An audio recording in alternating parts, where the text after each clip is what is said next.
scheme, and that is version 2, I believe. Oh, maybe version. So the impact of this is that when users actually, there is potentially possible to sort of like spoof this application to trick the user into installing a malicious update package. So, but if distribution of the application is done via the Google Play Store, I do believe that this issue is not actually that applicable, depending on the distribution mechanism of the application.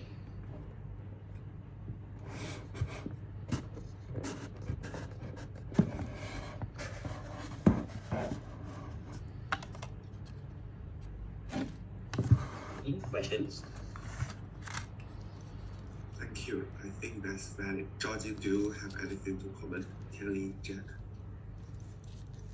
I think in terms of the distribution channel, we only distribute from the Google Play Store and Huawei App Gallery. Yeah, okay, then that is fine because that actually mitigates this issue.